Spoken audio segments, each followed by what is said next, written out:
اس مبارک اور معزز اجتماع کے لیے میں نے سرنامہ کلام میں سورہ جمعہ کی ابتدائی 3 آیتوں کی تلاوت کا شرف حاصل کیا۔ سورہ جمعہ قرآن مجید کا 62واں سورہ ہے اور اس کے آغاز کی یہ 3 ابتدائی آیات ہیں۔ پروردگار نے ارشاد فرمایا کہ یسبح للہ ما فی السماوات و ما فی الارض، اس کائنات کا ذرہ ذرہ اللہ کی بے عیبی کا اعلان کر رہا ہے۔ یسبح للہ ما فی السماوات و ما فی الارض، کائنات کا ہر ذرہ اعلان کر رہا ہے کہ ہمارا خالق بے عیب ہے۔ یہ خالق ہے کون؟ الملک القدوس العزیز الحکیم، یہ بادشاہ ہے، اللہ بادشاہ ہے، قدوس یعنی بے عیب ہے، عزیز یعنی غالب اور طاقت والا ہے، حکیم یعنی منصوبے کے بغیر کسی کام کو انجام نہیں دیتا۔ 4 نام ہیں اللہ کے، بادشاہ ہے، بے عیب ہے، طاقتور ہے اور حکمت والا ہے۔ هو الذی بعث فی الامیین رسولا منہم، یہ اللہ وہی ہے جس نے امیین میں ایک رسول کو بھیجا، ایک رسول کو مبعوث کیا۔ هو الذی، یہ وہ ہے جس نے ایسا رسول بھیجا، یہ وہ ہے جس نے ایسا رسول بھیجا۔ اب مجھے بتاؤ کہ یہ رسول کا تعارف ہے یا خدا کا؟ پھر سننا، یسبح للہ ما فی السماوات و ما فی الارض الملک القدوس العزیز الحکیم هو الذی بعث فی الامیین رسولا منہم، یہ اللہ وہ ہے جس نے امیین میں ایسا رسول بھیجا، یعنی اللہ ملک ہے، قدوس ہے، عزیز ہے اور حکیم ہے اور ایسا رسول بھیجنے والا ہے۔ یہ تعارف رسول کا نہیں، اللہ کا تعارف ہے محمد کے وسیلے سے۔ تو اللہ اپنے تعارف میں محمد کو اپنا وسیلہ بنائے، تو ہم اگر اپنی نجات کے لیے اسے وسیلہ بنا لیں تو هو الذی، یہ اللہ وہ ہے جس نے بعث فی الامیین رسولا منہم، امیین میں ایک رسول کو مبعوث کیا جو انہی میں سے تھا۔ کام کیا ہے؟ یتلو علیہم آیاتہ، وہ اللہ کی آیتوں کی تلاوت کرے گا۔ یزکیہم، لوگوں کے نفسوں کو پاک اور پاکیزہ بنائے گا۔ یعلمہم الکتاب، کتاب کی تعلیم دے گا، والحکمہ، اور حکمت کی تعلیم دے گا۔ 4 فریضے ہیں۔ تو اب پڑھا لکھا مجمع ہے، صاحبان فہم و فکر تشریف فرما ہے۔ پہلی آیت میں اللہ کے 4 نام، دوسری آیت میں میرے رسول کے 4 فریضے۔ ایسا تو ہے نا؟ اچھا بھائی، تو وَإِن كَانُوا مِن قَبْلُ لَفِي ضَلَالٍ مُبِينٍ، اگرچہ اس رسول کے آنے سے قبل پوری انسانیت کھلی ہوئی گمراہی میں مبتلا تھی۔ وَآخَرِينَ مِنْهُمْ، دیکھو اس رسول کا کام فقط ان لوگوں تک محدود نہیں ہے جو اس کے سامنے ہیں۔ وَآخَرِينَ مِنْهُمْ، وہ دوسرے جو آنے والے ہیں قیامت تک، اس رسول کا فریضہ یہ ہے کہ ان کی بھی ہدایت فرماتا جائے، آیات کی تلاوت کرے، نفسوں کا تزکیہ کرے، کتاب کی تعلیم دے، حکمت کی تعلیم دے، ان کو جو موجود ہیں اور انہیں جو موجود نہیں ہیں، یعنی قیامت تک کی ساری انسانیت کی ذمہ داری پروردگار نے اپنے حبیب پر ڈال دی۔ اب ان فرائض کو دیکھنے کے لیے یہ ضروری ہے کہ ہم تھوڑا سا انبیاء کی عمومی غرض بعثت پہ نگاہ ڈال لیں۔ بہت مقامات ہیں قرآن مجید میں جہاں پروردگار نے غرض بعثت پہ بات کی۔ سورہ بقر، دوسرا سورہ قرآن کا، ارشاد فرمایا کان الناس امۃ واحدۃ فبعث اللہ النبیین مبشرین و منذرین، انسانیت ایک گروہ کی شکل میں تھی، پس اللہ نے ان میں مبعوث کیا انبیاء کو، مبشرین و منذرین، اور ان کا کام یہ تھا کہ لوگوں کو جنت کی خوشخبری سنائیں اور لوگوں کو جہنم سے ڈرائیں۔ بشارت، نذارت، یہ ایک عمومی مقاصد کا بیان ہے کہ ان سارے انبیاء کو کیوں بھیجا۔ اچھا بھائی، یہ تو ہے سورہ بقر۔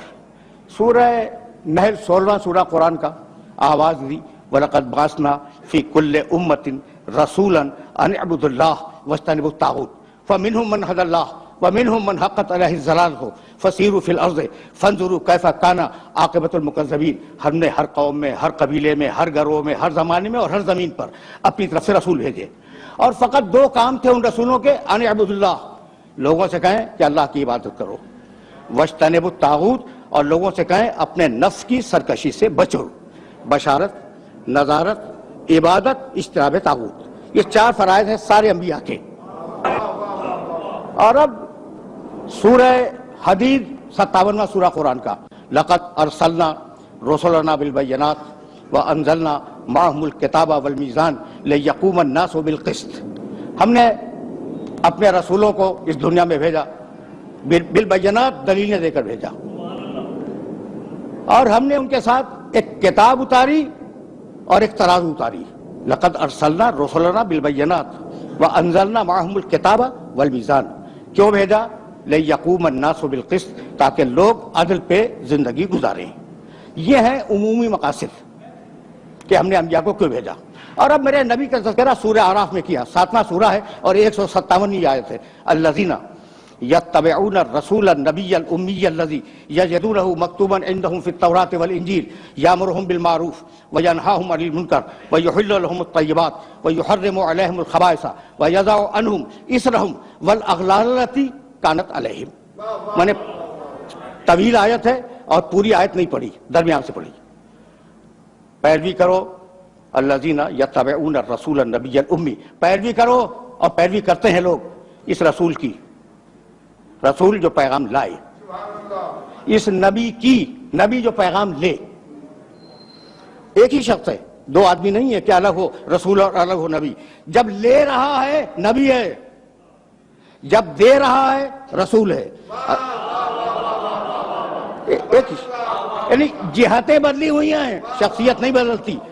الذین یتبعون الرسول النبی الامی، امی کے لفظ کو روک رہا ہوں میں، بہت توجہ رکھنا، وہ لوگ جو پیروی کرتے ہیں اس رسول کی، اس نبی کی، اس امی کی۔ الذی یجدونہ مکتوبا عندہم فی التوراۃ والانجیل، اور یہ وہ نبی ہے کہ جس کا تذکرہ پانے والے قیامت تک توریت و انجیل میں پاتے رہیں گے۔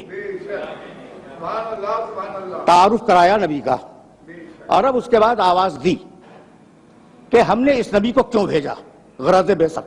یامرہم بالمعروف، اچھا دیکھو لفظ امی کو ذہن میں رکھنا۔ اب میں جو بھی ترجمہ کروں، عموماً ترجمہ کرنے والے یہ ترجمہ کرتے ہیں کہ جسے لکھنا نہ آئے، پڑھنا نہ آئے، امی جسے نہ لکھنا آئے نہ پڑھنا ہے، یہ ترجمہ عموماً کیا جاتا ہے۔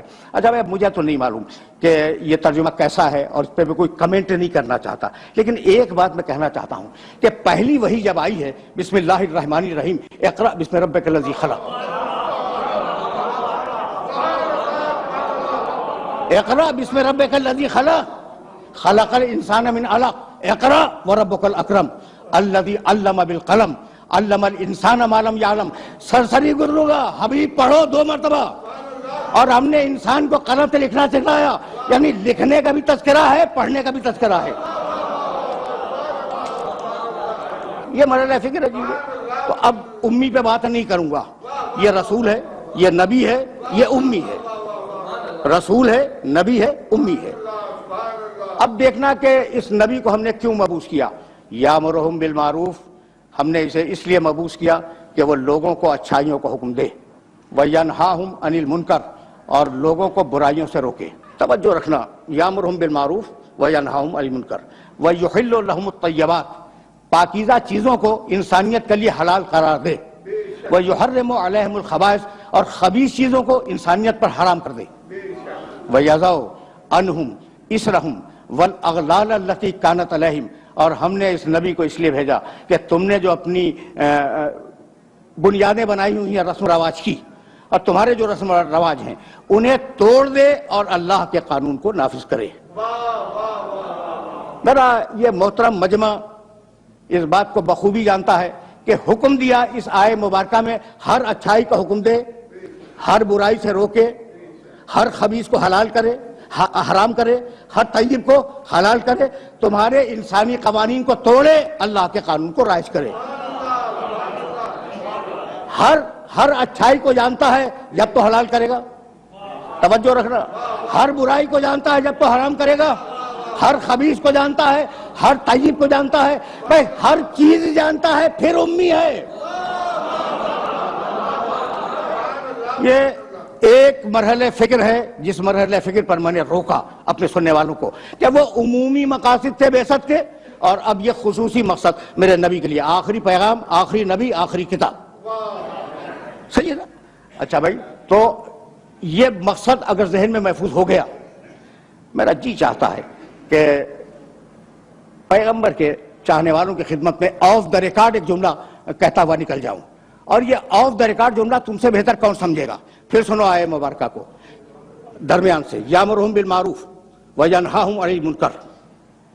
بہت توجہ رہے، یہ نبی یوں اس لیے آیا کہ اچھائیوں کو حکم دے، ینہاہم عن المنکر، برائیوں سے روکے، ویحل لہم الطیبات، پاکیزہ چیزوں کو حلال کر دے، ویحرم علیہم الخبائث، اور خبیث چیزوں کو حرام کر دے، اللہ سے لے کے نہیں. یحل لہم الطیبات ویحرم علیہم الخبائث، یعنی ایک وہ وحی تھی جو میرے نبی پر فرشتہ لے کے آتا تھا، اور ایک وہ وحی تھی جو اس کے مزاج میں گون دی گئی تھی. بھائی آیت کا مزاج تو یہی ہے، یحل لہم الطیبات ویحرم علیہم الخبائث، اور خبیث چیزوں کو حرام کرے خود، طیب چیزوں کو حلال کرے وہ خود. یعنی میں کہنا یہ چاہ رہا ہوں کہ بھائی جسے تم اللہ کی صراط کہتے ہو وہ میرے محمد کی سبیل ہے.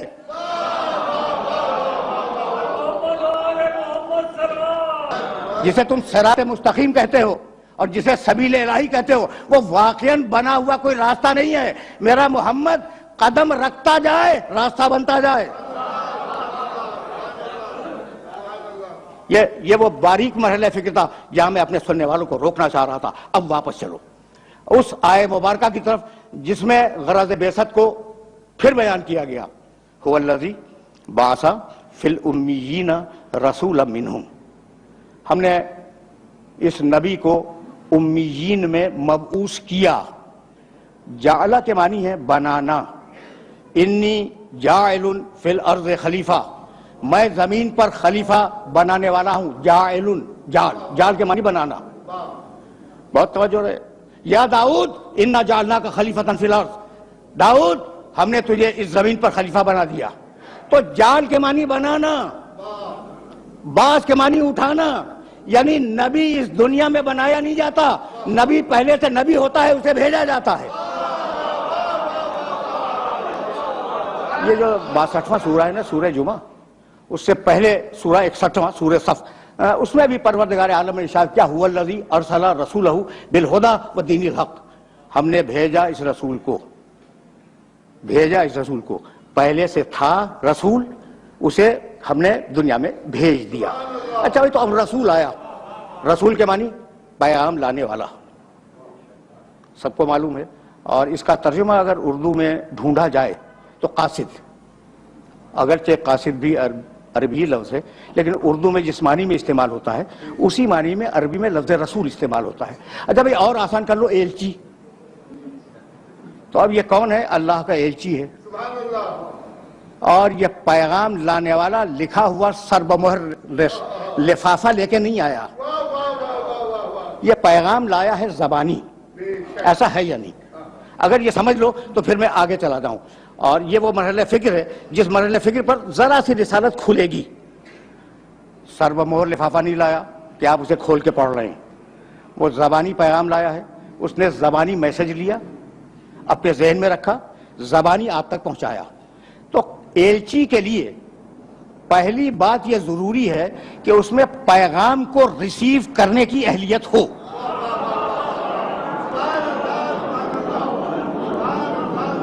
بھائی آپ پیغام تو زبانی دے رہے ہیں نا، پیغام دے رہے ہیں زبانی. جب زبانی پیغام دے رہے ہیں تو اس میں اہلیت ہو کہ وہ پیغام کو سمجھ کر اپنے پاس محفوظ رکھ سکے. پہلی ضرورت ایلچی کی. دوسری ضرورت حافظہ اتنا اچھا ہو کہ وہ اس پیغام کو بھول نہ جائے، مکمل طریقے سے یاد رکھے تاکہ پہنچا سکے. یہ دوسری ضرورت اس ایلچی کی. اچھا بھائی تیسری ضرورت اتنا فصیح و بلیغ ہو، اتنی اچھی زبان جانتا ہو کہ وہ جیسا پیغام ہے ویسے الفاظ منتخب کرے اور پیغام کو ڈیلیور کر دے. ٹھیک ہے نا؟ اچھا بھائی اب چوتھی اور آخری شرط سنو پیغام لانے والے کی جن کے پاس پیغام لا رہا ہے ان میں اس کا اتنا اعتبار ہو کہ اسے سچا بھی مانتے ہوں، قابل اعتماد بھی مانتے ہوں. بھائی انہی شرطوں کا نام تو عصمت ہے. اسی مقام سے میں آگے لے جاؤں گا. ایسا پیغام جو پوری انسانیت کے لیے ہے، کسی گروہ کے لیے نہیں کہ مکے والوں کو پیغام دے دیا. وما ارسلناک الا کافۃ للناس. حبیب للناس، ناس کے معنی پوری انسانیت. حبیب ہم نے تمہیں رسول بنایا ہے پوری انسانیت کے لیے. اچھا بھائی رسول تو بننا ہی تھا، اس لیے کہ یہ اللہ کون ہے جو رسول بنا رہا ہے؟ بسم اللہ الرحمن الرحیم، قل اعوذ برب الناس ملک الناس الہ الناس. پوری انسانیت کا رب ہے، پوری انسانیت کا بادشاہ ہے، پوری انسانیت کا خدا ہے. اچھا بھائی جب پوری انسانیت کا ہے تو شہر رمضان الذی، بھائی قرآن کیا ہے؟ انزل فیہ القرآن ھدی للناس. یہ قرآن پوری انسانیت کے لیے ہدایت ہے. مجھے معاف کر دینا، بغیر پڑھے بات کرنے کا عادی نہیں ہوں.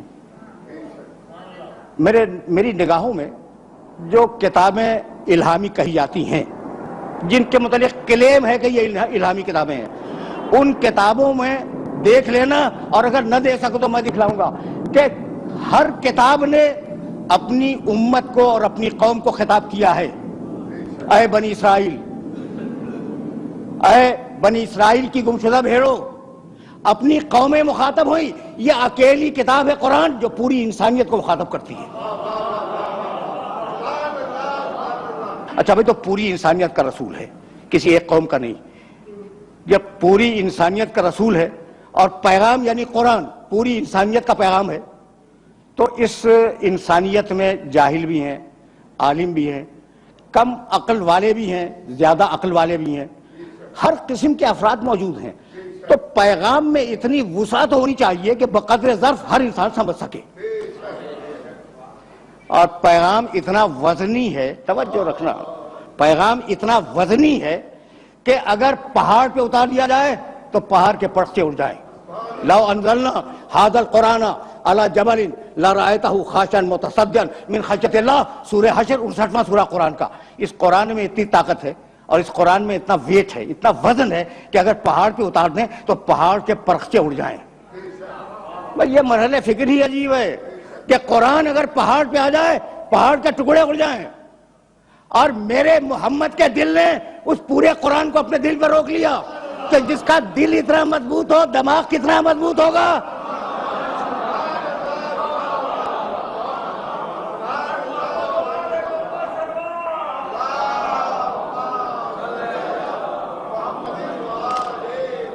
اب میں ایک جملہ کہنا چاہ رہا ہوں اور پڑھ کے بولتا ہوں. دیکھو بھائی ہمارے سامنے کچھ کتابیں وہ ہیں جن کے متعلق قرآن نے تصدیق کی کہ وہ الہامی ہیں، توریت، انجیل، زبور. اور کچھ وہ ہیں جن کتابوں کو ان کے ماننے والے الہامی سمجھتے ہیں. مثلا اوستا زرتشتیوں کی، ژند پاژند، مثلا گیتا، مثلا وید، مثلا پران، 18 پران ان کی مقدس کتابیں ہیں. ان کتابوں کو پڑھ ڈالو اور پھر قرآن کو پڑھو تو دنیا وہ مذہبی ہو یا غیر مذہبی دنیا ہو پکار رہی ہے کہ بھائی جیسا قرآن ہے یہ کتابیں ویسی نہیں ہیں. یہ بالکل غیر مذہبی افراد جو فقط دور سے ایک تیسری فرد کی حیثیت سے قرآن مجید کو اور ان کتابوں کو دیکھتے ہیں، ان میں مستشرقین ہیں یورپ کے. وہ پڑھنے کے بعد کہتے ہیں کہ بھائی یہ قرآن تو ان کتابوں جیسا نہیں، توریت قرآن جیسی نہیں، انجیل قرآن جیسی نہیں، زبور قرآن جیسی کتاب نہیں ہے، وید، پران، ژند، پاژند یہ ساری کتابیں، گیتا قرآن جیسی نہیں ہے. تو اب میں ایک سوال کرنا چاہ رہا ہوں کہ کتابیں قرآن جیسی نہیں ہیں اور قرآن لانے والا تم جیسا ہے؟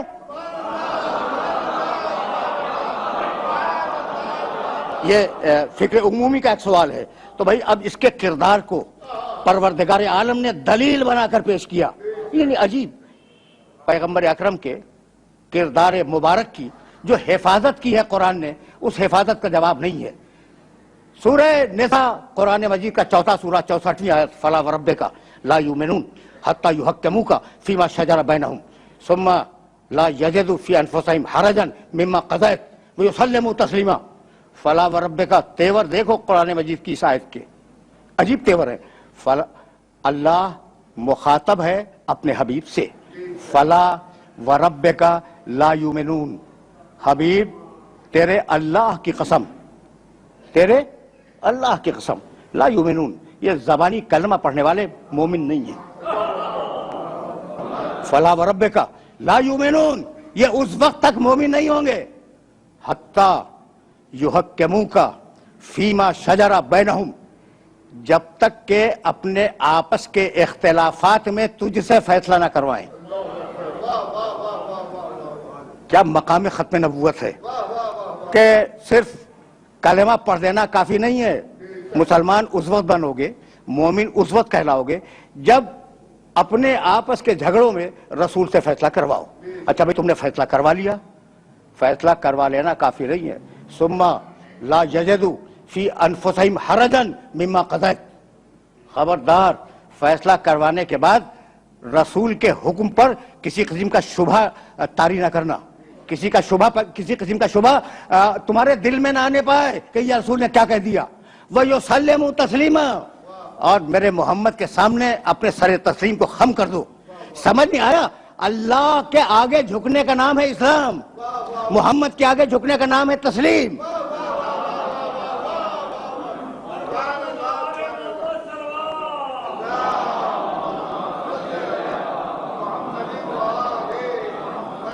یہ مرحلہ فکر عجیب ہے، اور میں اس مرحلہ فکر پر تھوڑی دیر کے لیے اپنے سننے والوں کو روکنا چاہ رہا ہوں۔ میں مقام محمد کی حفاظت، سورہ نساء، چوتھا سورہ قرآن مجید کا، اور اب آواز دی سورہ حجرات، بار بار میں نے ان آیات کی تلاوت کی، پہلی اور دوسری آیات، بسم اللہ الرحمن الرحیم، یا ایھا الذین آمنوا لا تقدموا بین یدی اللہ ورسولہ واتقوا اللہ ان اللہ سمیع علیم، یا ایھا الذین آمنوا لا ترفعوا اصواتکم فوق صوت النبی ولا تجہروا لہ بالقول کجہر بعضکم لبعض ان تحبط اعمالکم وانتم لا تشعرون۔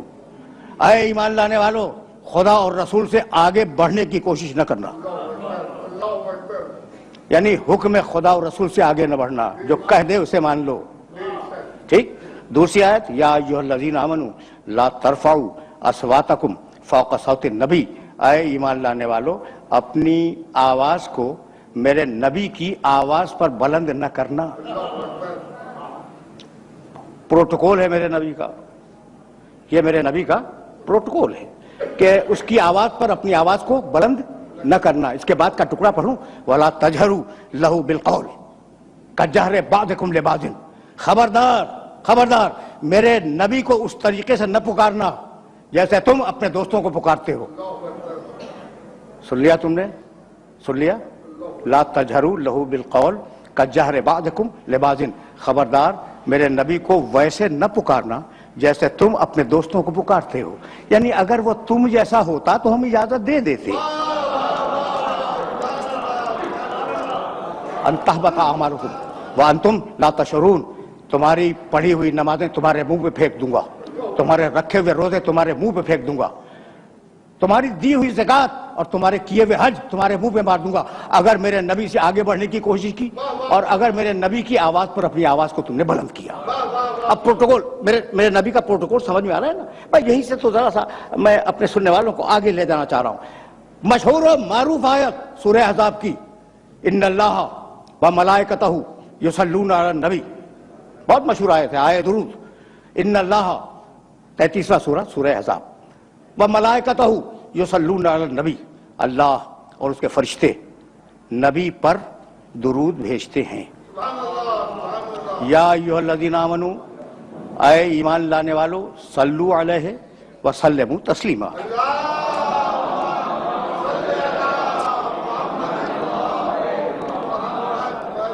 اے ایمان لانے والو تم بھی اس پہ درود بھیجو اور اس کے آگے اپنے سر تسلیم کو خم کر دو۔ قرآن کا کوئی لفظ بے مصرف نہیں ہے۔ قرآن کے پاس وقت 23.5 سال کا، کام قیامت تک کا، تو جو لفظوں کو جن لفظوں کو وہ منتخب کر لے اور جو لفظ اٹھا لے لغت سے، وہ ظاہر ہے کہ بڑے معنی دار ہوتے ہیں۔ یا بھائی ان اللہ و ملائکتہ یصلون علی النبی، نبی، رسول، محمد، عبد، اللہ درود بھیجتا ہے محمد پر، آیت میں نبی ہے، محمد نہیں ہے، ٹھیک ہے نا؟ جب یہ معراج میں لے گیا تو کہنے لگا سبحان الذی اسری بعبدہ لیلا، میں اپنے عبد کو لے گیا معراج میں، اپنے عبد کو لے گیا معراج میں۔ تو محمد ولادت کے وقت نام رکھا گیا، معراج میں گئے اب کہلائے، ٹھیک ہے نا؟ اچھا پھر رسول بنے، جب اعلان بعثت کیا تو رسول بنے، تو درود بھائی توجہ رہے، محمد پہ نہیں، درود رسول پہ نہیں، درود عبد پہ نہیں، درود نبی پر۔ اب سوچنے والی بات ہے کہ یہ لفظ نبی کو منتخب کیوں کیا؟ درود بھیجتا ہے محمد پر، نہیں، درود پھر اس دن سے ہوتی جس دن محمد دنیا میں پیدا ہوئے۔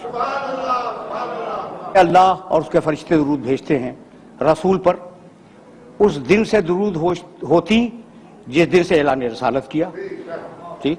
اچھا بھی اگر کہہ دیتا کہ اللہ اور اس کے فرشتے عبد پر، عبد کے معنی بندہ، اب پر درود بھیجتے ہیں تو معراج کی رات سے درود شروع ہوتی، ٹھیک ہے یا نہیں؟ پھر ایک مرتبہ زحمت اور دینا چاہ رہا ہوں، محمد ولادت کے دن سے، رسول بعثت کے دن سے، عبد معراج کی رات سے رکھا۔ ان اللہ و ملائکتہ یصلون علی النبی، اب جب سے نبی ہے تب سے درود ہے، کب سے نبی ہے؟ کنت نبیا و آدم والماء والطین۔ کیا پروٹوکول ہے اس نبی کا؟ اب میرے پاس اردو میں کوئی لفظ نہیں تھا، اس لیے میں نے یہ انگریزی کا لفظ استعمال کیا۔ کیا پروٹوکول ہے؟ یعنی موسیٰ علیہ السلام نہیں آیا کہ جب ان کا نام لو درود بھیجو، نہیں ہے۔ عیسیٰ علیہ السلام کے لیے درود کا تذکرہ انجیل میں، چاروں انجیلوں میں، اس کے علاوہ بھی 4 انجیلوں کے علاوہ بھی انجیلیں پائی جاتی ہیں، کہیں نہیں ہے۔ یہ اکیلا پروٹوکول ہے میرے نبی کا۔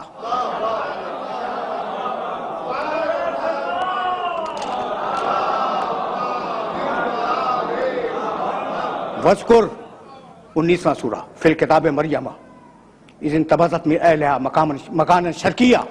حبیب اپنی کتاب میں مریم کا تذکرہ کرو۔ اب میں آیات نہیں پڑھوں گا۔ مریم اپنے رشتہ داروں سے ہٹ کر مشرقی علاقے میں چلی گئی، اور جب وہ مشرقی علاقے میں گئی تو اس نے پردہ کھینچ لیا اپنے اور رشتہ داروں کے درمیان۔ جب پردہ کھنچ گیا، ارسلنا الیہا روحنا، ٹکڑے پڑھ رہا ہوں آیات کے، فتمثل لہا بشرا سویا، ہم نے اپنے فرشتے کو بھیجا اور وہ فرشتہ انسانی پیکر میں مریم کے سامنے آیا۔ مریم گھبرا گئی، گھبرا کے کہنے لگی کہ میں اللہ کی پناہ چاہتی ہوں۔ یہ تو کہاں سے آ گیا؟ کہا مریم مت گھبراؤ، انما انا رسول ربک لأہب لک غلاما زکیہ۔ مریم مت گھبراؤ، میں کوئی انسان نہیں ہوں، بشری پیکر میں آیا ہوں، میں تو تمہارے رب کا رسول ہوں، اور تمہیں خوشخبری سنانے آیا ہوں کہ تمہیں ایک پاکیزہ بچہ عطا ہوگا۔ بچہ پیدا ہوا، توجہ رہے، اس لیے کہ میں بہت دور جاؤں گا اور میرے پاس تھوڑا سا وقت ہے، اسے بہت کارآمد کرنا چاہ رہا ہوں میں۔ بچہ پیدا ہوا، قرآن میرے پاس وقت ہوتا تو میں ساری آیتیں آپ کی خدمت میں پیش کرتا۔ بھائی بچہ پیدا ہو گیا، جب بچہ پیدا ہو گیا تو مریم کمزور تھی، ابھی بچے کی پیدائش ہوئی ہے، حزی الیک بجیز النخلۃ تو ساقط علیک رطبا جنیہ۔ مریم تم کمزور ہو نا، یہ جو کھجور کا درخت ہے جس کے نیچے تم بیٹھی ہوئی ہو، ہلاؤ، جب ہلاؤ گی تو تمہارے اوپر تازہ کھجوریں گریں گی، رطبا جنیہ، تازہ کھجوریں۔ بھائی توجہ رکھنا، تازہ کھجوریں گریں گی۔ کس دن گریں گی؟ 25 دسمبر کو تازہ کھجوریں، جو خرموں کے پکنے کے دن ہی نہیں ہیں، تازہ کھجوریں گریں گی، انہیں کھاؤ اور اپنی طاقت کو بحال کرو۔ پھر آگے مریم بچے کو گود میں لے کے چلی۔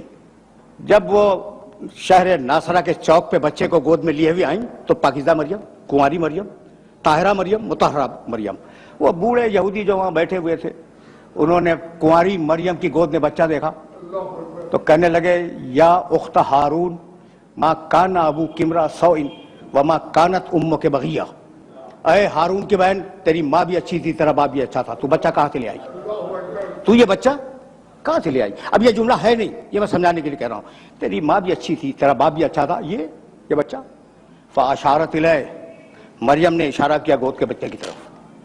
میرے عزیزو، میرے دوستو، میں آپ کے سامنے یہاں موجود ہوں، ٹھیک؟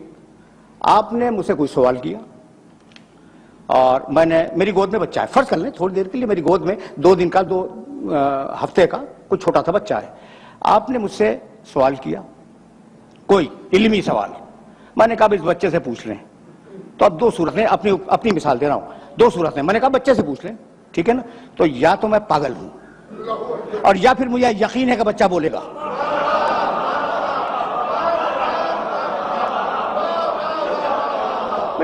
سیدھی بات کرو، سیدھی بات کرو، یا تو میں واقعاً پاگل ہوں کہہ رہا ہوں کہ اس بچے سے پوچھ لو، اور یا مجھے یقین ہے کہ بچہ بولے گا۔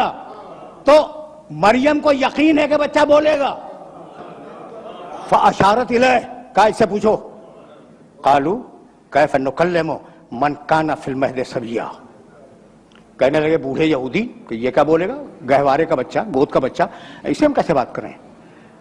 اب عیسیٰ گود سے بولے، قال انی عبداللہ آتانی الکتاب وجعلنی نبیا، عیسیٰ کہنے لگے میں اللہ کا بندہ ہوں۔ کبھی پھر صحیح قرآن ہے اور بڑی عجیب و غریب کتاب ہے، اور میرا یہ میسج ہے نہ فقط سامنے بیٹھے ہوئے محترم سامعین سے، بلکہ جہاں جہاں تک یہ آواز نہ آئے کہ کچھ وقت قرآن کے مطالعے کو دیا کرو، یہ کہ یقین کرو، قسم کھا کے کہہ رہا ہوں کہ یہ قرآن تمہارے باپ سے زیادہ شفیق اور تمہاری ماں سے زیادہ مامتا والی کتاب ہے۔ کبھی اس میسج کو اپنے ذہن کے اندر محفوظ رکھنا اور بات کرنا۔ قالوا کیف نکلم من کان فی المہد صبیا قال انی عبداللہ آتانی الکتاب وجعلنی نبیا، عیسیٰ بولے گود سے مریم کی کہ میں اللہ کا بندہ ہوں، اللہ نے مجھے کتاب دی ہے اور اللہ نے مجھے نبی بنایا۔ کہاں سے بولے؟ گود سے۔ عیسیٰ اعلان کر رہے ہیں مریم کی گود سے کہ اللہ نے مجھے نبی بنایا ہے۔ پھر حضرت یحییٰ کے لیے اسی قرآن نے آواز دی، یا یحییٰ خذ الکتاب بقوۃ وآتیناہ الحکم صبیا، اے یحییٰ ہم تمہیں کتاب دے رہے ہیں، اس کتاب کو مضبوطی کے ساتھ تھام لو۔ وآتیناہ الحکم صبیا، ہم نے بچپنے میں یحییٰ کو نبوت دے دی۔ پروردگار عیسیٰ کو بچپنے میں نبوت دیتا ہے مریم کی گود میں، یحییٰ کو بچپنے میں نبوت دیتا ہے۔ یہ جو کائنات کا سب سے بڑا نبی ہے اسے 40 برس تک انتظار کروایا۔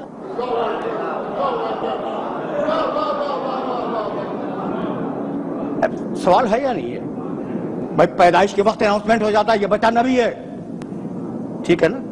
تو وہ جو میرے نبی کے مقابلے میں ذرا کم نبی ہیں، کم رتبے کے نبی ہیں، انہیں کسی کو بچپنے میں دے دی، کسی کو ماں کی گود میں نبوت دے دی، اسے 40 برس انتظار۔ تو بھائی بات جانتے ہو کیا ہے؟ اب ایک بات سنو اور اب مجھے اجازت دے دو۔ دنیا میں جتنی بھی درسگاہیں پائی جاتی ہیں تجرباتی علوم کی، یعنی سائنسز کی، جتنی درسگاہیں دنیا میں پائی جاتی ہیں نا، ان درسگاہوں میں جب استاد پڑھاتا ہے تو پہلے تھیوری سمجھاتا ہے، پریکٹیکل بعد میں کرواتا ہے۔ ایسا ہے یا نہیں؟ میں تھیوری دی، مثالیں دے سکتا ہوں لیکن بس اس اشارے پہ اکتفا کرو۔ تھیوری دی، اسے نظریہ سمجھایا اور نظریہ سمجھا کر ڈیمونسٹریٹ کیا اپنی لیب میں لے جا کے۔ تو دنیا کا طریقہ کیا ہے کہ پہلے نظریہ بتلائے پھر عمل کروائے۔ قدرت کے کام اس کی شان نرالی ہے، اس کے کام الگ ہیں۔ تم کرتے ہو پہلے نظریہ بتلاؤ پھر عمل کرواؤ، ہم اس کا الٹا کریں گے، پہلے محمد سے 40 برس عمل کروائیں گے اور پھر قرآن کا نظریہ نازل کریں گے۔ اب دونوں کو ملا کے دیکھ لو، جیسا میرا محمد ویسا قرآن، جیسا قرآن ویسا محمد۔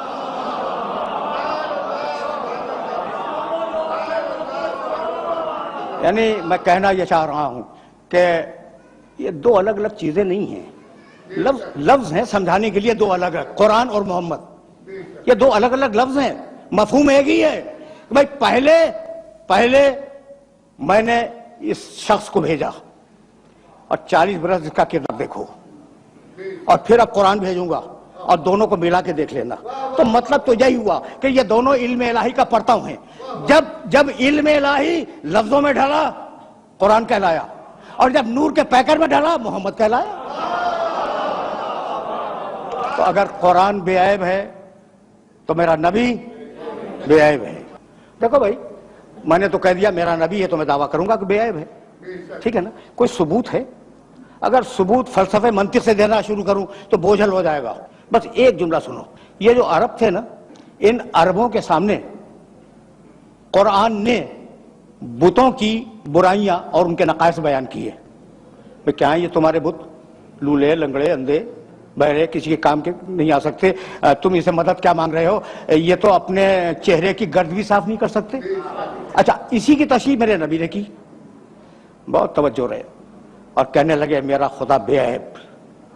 میرا نبی میرا خدا بے عیب. تمہارے بت کیا ہے ان کے پاس؟ یہاں سے اٹھاؤ وہاں رکھ دو، وہاں سے اٹھاؤ وہاں رکھ دو.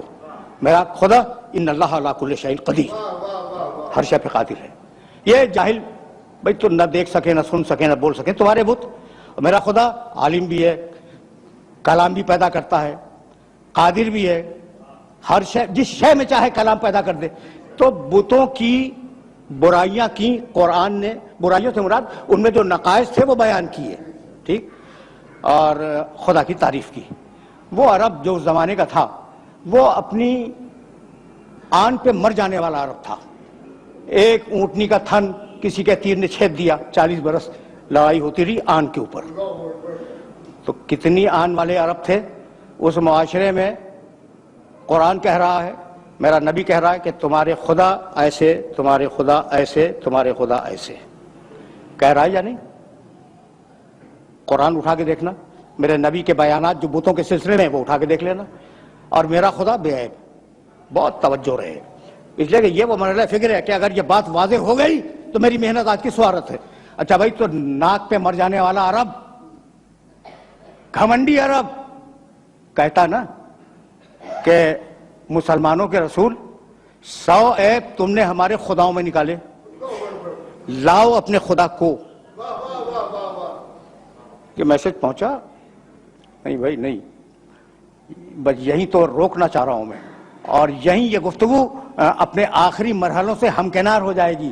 بھائی وہ عرب کہتے تو کہ تم نے ہمارے بتوں میں 100 عیب نکال دیے، لاؤ کم سے کم 10 تو ہم بھی نکال دیں گے. ورنہ ہمارا ارادہ تو یہ ہے کہ تم نے 100 عیب ہمارے بتوں میں نکالے ہیں، 400 عیب تمہارے خدا میں نکالیں گے. کسی نے چیلنج کیا؟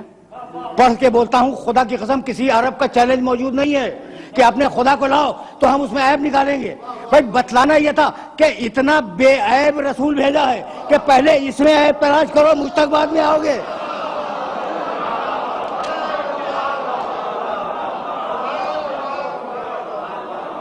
حقیقت یہ ہے کہ کوئی نبی کائنات کا، مجھے معاف کر دینا، میں تو قرآن کے فریم ورک میں باتیں کر رہا تھا، میرے نبی کے مقابلے پہ کھڑا نہیں ہو سکتا. مشکل ہے، مشکل نہیں، ناممکن ہے. سورہ مائدہ 5واں سورہ قرآن کا، بس یہ سن لو اور مجھے اجازت دے دو. 5واں سورہ، اور اس سورے کی 110ویں آیت جا کے ضرور دیکھنا. وَإِسْتَخْلُقُ مِنَ الطِّينِ كَهَيْئَةِ الطَّيْرِ بِإِذْنِي فَتَنْفَخُ فِيهَا فَتَكُونُ طَيْرًا بِإِذْنِي وَإِذْ تُبْرِئُ الْأَكْمَحَ وَالْأَبْرَصَ بِإِذْنِي وَتُخْرِجُ الْمَوْتَىٰ بِإِذْنِي. اس پڑھے لکھے مجمع میں اذن کا ترجمہ کرنے کی ضرورت نہیں ہے. اذن کے معنی اجازت. ٹھیک، ترجمہ کروں. وَإِسْتَخْلُقُ مِنَ الطِّينِ كَهَيْئَةِ الطَّيْرِ بِإِذْنِي. عیسیٰ اس وقت کو یاد کرو جب تم گیلی مٹی اٹھا کر پرندے کی شکل بناتے تھے، بے اذنی، میرے اذن اور میری اجازت سے. فَتَنْفَخُ فِيهَا فَتَكُونَ طَيْرًا بِإِذْنِي. تم نے اجازت تو لے لی، پھر تم نے پھونک ماری، پرندہ اڑ گیا میرے اذن اور میری اجازت سے. بڑا نبی ہے، صاحب شریعت، حضرت عیسیٰ علیہ السلام صاحب شریعت، اولو العزم، اور آج تک زندہ ہے، چوتھے آسمان پہ. بھئی کیا ہے؟ اذن دے مالک، مٹی اٹھائی، اذن دے پرندہ بناؤ، اذن مل گیا. پرندہ بنا لیا، اذن دے پھونکو، اذن مل گیا اور اذن الہی سے پرندہ اڑ گیا. وَإِذْ تُبْرِئُ الْأَكْمَحَ وَالْأَبْرَصَ بِإِذْنِي. عیسیٰ تم نے کوڑھی انسان کو اچھا کیا میرے اذن اور میری اجازت سے. وَالْأَبْرَصَ جسے سفید داغ ہو جائے تم نے اسے اچھا کیا, ٹھیک ہے. سورہ مائدہ 5واں سورہ 110ویں آیت, تم نے اچھا کیا میرے اذن اور میری اجازت سے. آخری ٹکڑا عیسیٰ تم نے مردوں کو بھی زندہ کیا, کوئی شک نہیں ہے, بے اذنی میرے اذن سے. اتنا بڑا نبی اپنی مرضی سے کام نہیں کر سکتا, قدم قدم پہ اذن مانگنے کا محتاج ہے. آخری جملہ, قدم قدم پر اذن مانگنے کا محتاج ہے. اذن مانگا مٹی اٹھائی, اذن مانگا پرندہ بنایا, اذن مانگا پھونک ماری, اذن الہی سے پرندہ اڑ گیا. کوڑھی کو اچھا کرنا ہوا, اذن مانگا. مبروس کو اچھا کرنا ہوا, اذن مانگا. مردے کو زندہ کرنا ہوا, اذن مانگا. یہ ہیں سارے نبی, 1,23,999 نبی. اور اب میرا نبی, سورہ احزاب 33واں سورہ, یا ایھا النبی انا ارسلناک شاہدا ومبشرا ونذیرا وداعیا الی اللہ باذنہ. حبیب ہم نے تجھے اپنا پورا اذن دے دیا, اب تجھے بار بار اذن مانگنے کی ضرورت نہیں ہے. سورج پلٹا دے تیری مرضی, چاند کو توڑ دے تیری مرضی, ستارے کو اتار لے تیری مرضی, گو سے کلمہ پڑھوا لے تیری مرضی, سنگریزے سے تسبیح کروا لے تیری مرضی, کسی کو کندھے پہ بلند کر لے تیری مرضی, کسی کو سینے سے لگا لے تیری مرضی.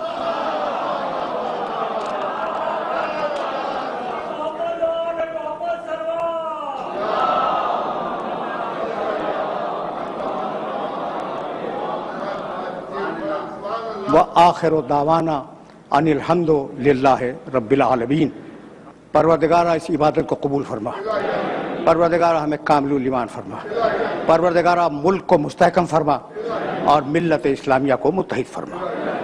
فسيعلم الذين ظلموا أي منقلب.